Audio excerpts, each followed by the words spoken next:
إن الحمد لله نحمده ونستعينه ونستغفره ونعوذ بالله من شرور أنفسنا ومن سيئات أعمالنا من يهده الله فلا مضل له ومن يضلل فلا هادي له أشهد أن لا إله إلا الله وحده لا شريك له وأشهد أن محمدا عبده ورسوله اللهم صل وسلم وبارك على نبينا محمد wa ala alihi wa sahbihi ajma'in. Alhamdulillah, kita bersyukur kepada Allah Subhanahu wa taala atas segala nikmat yang Allah karuniakan kepada kita. Dan kita bersyukur kepada Allah Subhanahu wa taala atas nikmat Islam, nikmat sunnah, nikmat kita diberikan hidayah di atas Islam dan sunnah. Ini nikmat yang paling besar yang wajib kita syukuri. Dan ini harus kita pegang terus sampai kita wafat, dan mohon kepada Allah agar kita diberikan istiqamah di atas manhaj yang hak. Karena bukan mustahil orang yang tadinya belajar bahkan hafal Quran, hafal hadis, kemudian menjelang akhir hayatnya dia menyimpang dari kebenaran atau terkena fitnah atau yang lain. Makanya kita berusaha bagaimana kita ini di atas manhaj yang hak dan istiqomah di atas jalan itu, dengan memperbanyak doa kepada Allah. Ya muqallibal qulub tsabbit qalbi ala dinik. Ya Allah yang membolak-balik hati, tetapkan hatiku atas agamamu. Ya muqallibal qulub tsabbit qalbi ala dinik. Ya muqallibal qulub tsabbit qalbi ala dinik. Ya musarrifal qulub sarrif qulubana ala ta'atik. Ya musarrifal qulub sarrif qulubana ala ta'atik. Ya musarrifal qulub sarrif qulubana. Ya Allah yang membolak-balikkan hati, tetapkan hatiku di atas agamamu. Terus minta kepada Allah. Karena bukan mustahil orang yang tadinya beramal kemudian timbul kemalasan, timbul godaan setan, timbul ujub, timbul yang lain, kemudian di akhir hayatnya dia menyimpang dari kebenaran. Dan Nabi menyebutkan seperti itu. Sebab amal itu bukan yang dilihat sekarang, bukan. Nabi bersabda SAW dalam hadis yang sahih yang diriwayatkan oleh Imam Bukhari, innamal a'malu bil khawatim. Sesungguhnya amal itu tergantung daripada akhirnya. Jadi bagaimana akhir kehidupan seseorang menentukan orang itu di akhir kehidupannya. Jadi bukan kita lihat sekarang, tapi bagaimana dia tetap atau tidak dalam ketaatan. Makanya ketika dijelaskan tentang amal-amal soleh, tentang iman, tentang ilmu, tentang amal soleh, itu kita lakukan. Sekecil apapun amal itu berusaha untuk kita lakukan, dan mohon kepada Allah setelah kita melakukannya agar amal itu diterima. Dan minta kepada Allah agar diterima amal kita. Karena kita ingin amal-amal yang kita lakukan diterima oleh Allah dan menjadi pemberat timbangan kebaikan kita nanti pada hari kiamat. Jangan kita bangga dengan amal kita. Sebab Nabi bersabda dalam satu hadis yang sahih, Nabi bersabda, la ta'ajjabu bi amali 'amilin hatta tanzuru bima yukhtamu lahu. Janganlah kalian artinya bangga dengan amalnya seseorang sampai kalian lihat bagaimana akhir kehidupannya dia. Hadis ini sahih diriwayatkan oleh Imam At-Tabrani dalam Mu'jamul Kabir dari sahabat Abu Umamah, dan disahihkan oleh Syekh Al-Albani dalam silsilah hadits as-sahihah. Bahkan juga dalam riwayat Muslim dari sahabat Abu Hurairah, Nabi bersabda SAW, innar rajula la ya'malu zamana tawila bi'amali ahli jannati thumma yakhtimu lahu amaluhu bi'amali ahli nar, wa innar rajula la ya'malu zamana tawila bi'amali ahli nar thumma yakhtimu lahu amaluhu bi'amali ahli jannah. Akhrajahu Muslim. Dari sahabat Abu Hurairah radhiyallahu anhu, ia berkata, telah bersabda Rasulullah SAW, Sesungguhnya ada seorang yang dia beramal di waktu yang sangat lama, zaman tawi, lama sekali. Mungkin dari remaja sampai dia menjelang kematiannya, dia beramal dengan amal-amal soleh, dengan amal-amal di sorga. Kemudian ditutup amalnya dengan amal ahli neraka, yang dengan itu dia masuk neraka. Waliyatubillah. Dan sungguhnya ada seorang yang beramal lama sekali dengan amalnya ahli neraka. Apakah dia orang kafir atau dia orang yang berbuat dosa dan maksiat, kemudian tobat ya di akhir hayatnya. Tsumma yakhtimu lahu bi amalu bi ahli jannah. Kemudian ditutup amalnya dengan amal ahli sorga, yang dengan itu dia masuk sorga. Kalau yang kedua ini, yaitu orang yang beramal dengan amal yang sangat lama dengan amal ahli neraka. Kemungkinan pertama dia adalah orang kafir, yang kemudian di akhir hayatnya dia taubat. Dan ini banyak kejadian. Hatta di zaman Nabi SAW ada orang kafir yang dia, Rasulullah, saya masuk Islam dulu atau saya ikut jihad? Masuk Islam dulu, mengucapkan 2 kalimat syahadat, asyhadu an la ilaha illallah wa asyhadu anna Muhammad Rasulullah. Ini terjadi dalam perang Uhud, terjadi dalam perang yang lainnya. Kemudian dia ikut berperang sampai dia meninggal dunia, sampai mati syahid. Sampai Nabi bersabda, amila qalilan wa ujra katsira. Dia beramal sedikit, mengucapkan 2 kalimat syahadat, kemudian jihad, tapi diganjar dengan yang banyak sekali, itu dengan sorga yang abadi. Kemudian yang kedua, ada orang-orang yang dia berbuat dosa dan maksiat, kemudian dia taubat kepada Allah dengan taubatan nasuha. Enggak lama kemudian dia meninggal dunia. Artinya dia beramal dengan amal ahli neraka, di akhirnya dia beramal dengan amal surga. Yang pertama tadi yang berbahaya, yang hati-hati. Orang beramal dengan zaman tawil yang lama sekali, dia beramal dengan amal ahli surga, tapi di akhir hayatnya dia beramal dengan amal ahli neraka, yang dengan itu dia masuk neraka. Waliyatubillah. Jadi kita hati-hati itu. Di dalam riwayat Muslim disebutkan, inna rajula la ya'malu amal ahli jannah fima yabdu linnas. Jadi ada seorang yang dia beramal dengan amal ahli surga dengan apa yang tampak bagi manusia. Kelihatannya dia beramal ahli surga, tapi dia tidak jujur, dia tidak ikhlas dalam dia beramal, sehingga akhirnya wafatnya dalam keadaan su'ul khatimah. Di dalam bab al-wa'd wal wa'id di Syarah Aqidah Ahlussunnah wal Jamaah, untuk bisa lihat yang kita wajib berhati-hati. Orang mukmin itu dia wajib berhati-hati antara khauf dan roja, antara takut dan harap.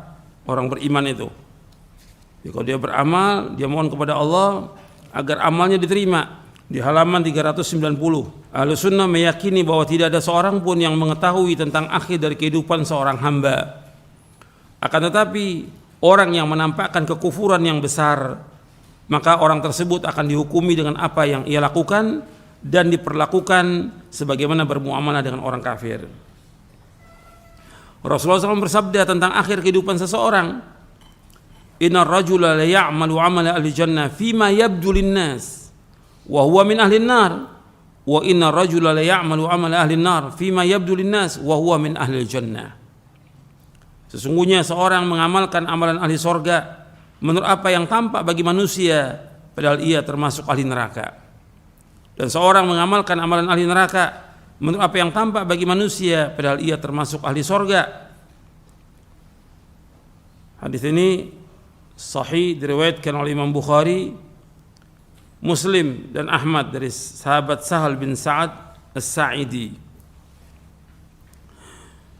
Di sini ada kalimat fima yabdu linnas, dengan apa yang tampak bagi manusia.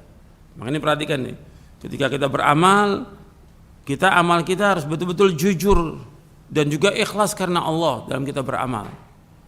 Bukan karena riya, bukan karena pamer, bukan karena bangga, bukan karena ingin dipuji oleh manusia, bukan juga karena dunia, bukan. Tapi karena Allah. Bahwa ketika dia bukan karena Allah melakukannya, karena ingin disanjung dan dipuji oleh manusia, apakah dia sholat, apakah dia sedekah, apakah jadi imam, apakah dia berdakwah, atau dia melakukan amal-amal saleh yang lainnya. Kalau dia tidak jujur dan dia tidak ikhlas, ini yang kemudian nanti akan terus membuat dia tidak terima amalnya. Maka akhir kehidupannya jelek buat dia, su'ul khatimah. Maka harus kita terus berusaha bagaimana ikhlas, karena masalah hati ini masalah yang berat, bukan masalah kecil. Sampai dikatakan oleh Imam Sufyan Ats-Tsauri, "Ma'alajtu syai'an ashadda 'alayya min niyati." Tidak ada sesuatu yang paling berat atasku melainkan melawan niatku. Bagaimana niat kita ini ikhlas karena Allah.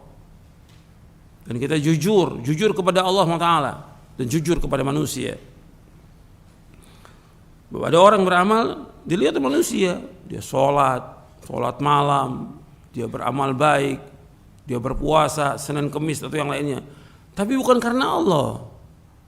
Orang lihatnya fima yabdulin nas, amalnya ahli sorga, apa aja perbuatannya. Fima yabdul, manusia tampak melihat, oh dia amalnya ahli sorga, tapi orang nggak tahu tentang hatinya dia, tentang niatnya dia, tentang kejujurannya, tentang keikhlasannya. Sehingga Nabi menyebutkan di sini, wa huwa min ahlin nar, dia termasuk penghuni neraka. Dan seorang yang dia beramal dengan ahli neraka, fima yabdulin nas, dengan apa yang tampak bagi manusia.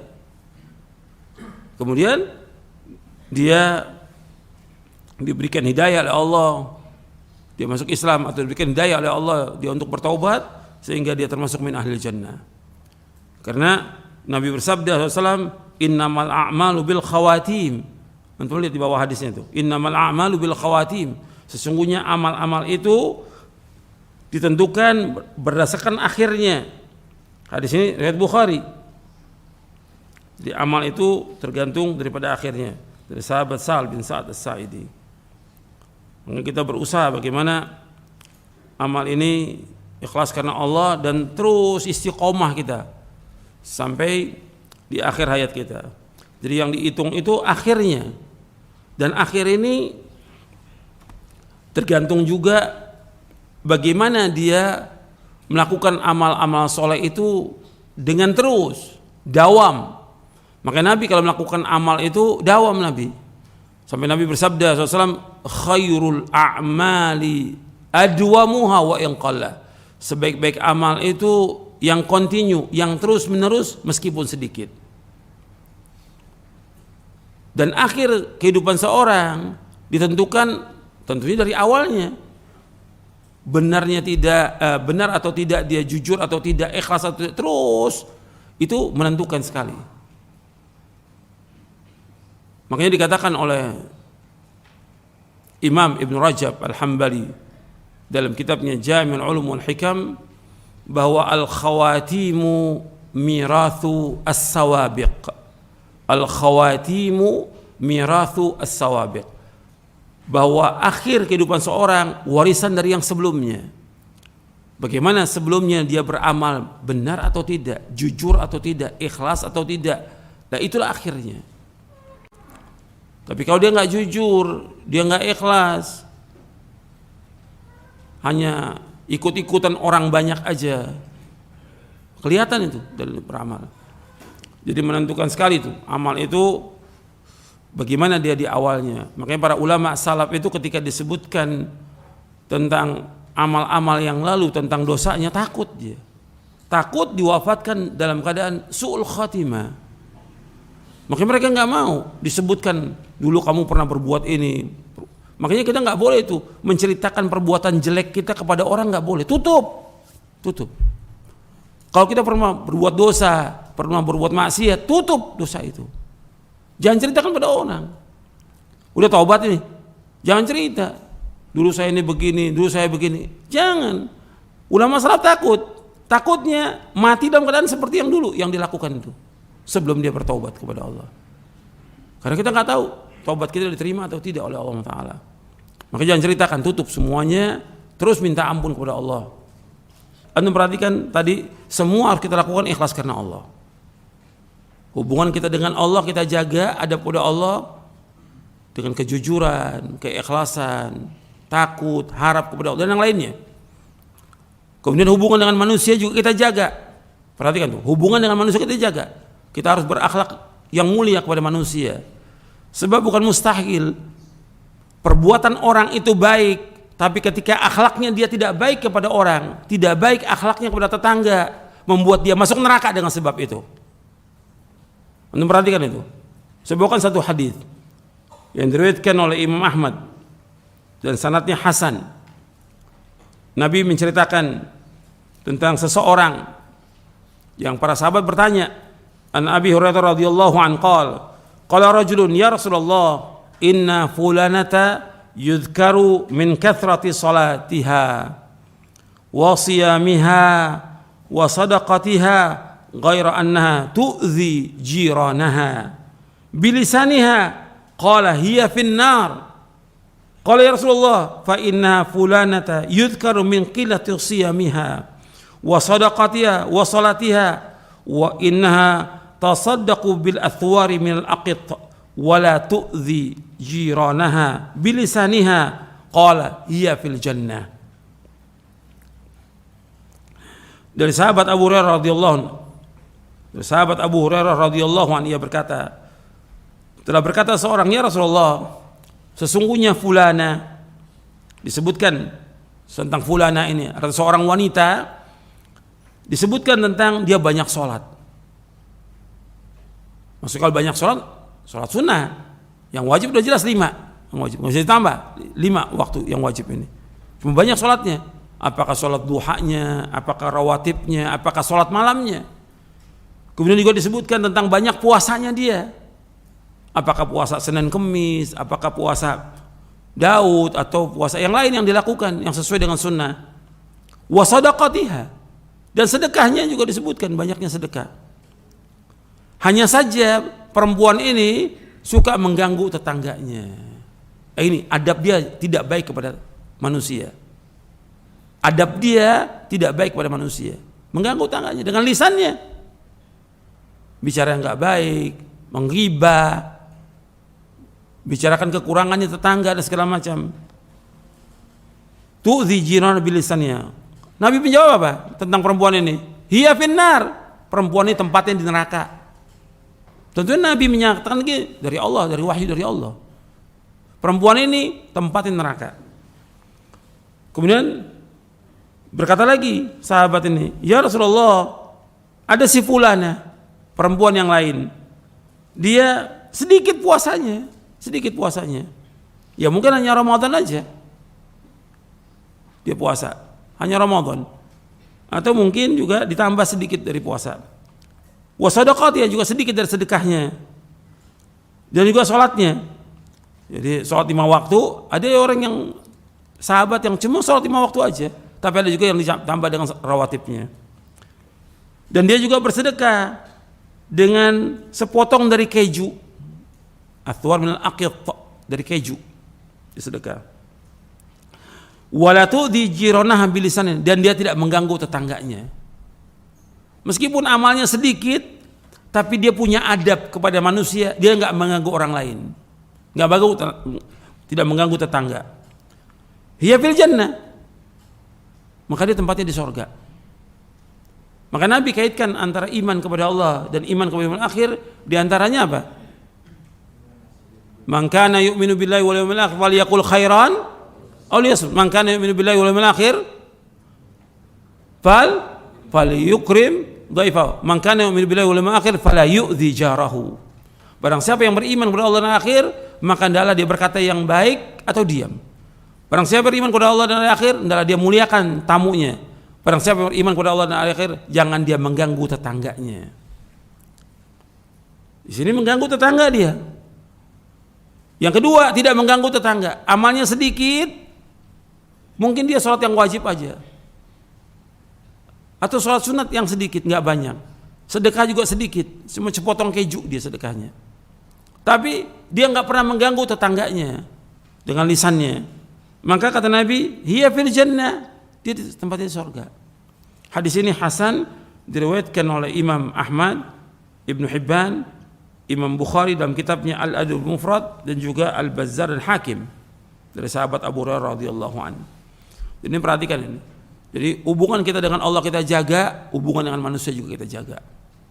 Jadi menentukan tentang amal-amal kita nanti di akhirat, dan juga menentukan tentang apakah kita ini akhir kehidupan kita baik atau buruk, apakah husnul khatimah atau su'ul khatimah. Ya, saya pikir cukup sampai di sini, mudah-mudahan bermanfaat. Wassalamualaikum warahmatullahi wabarakatuh.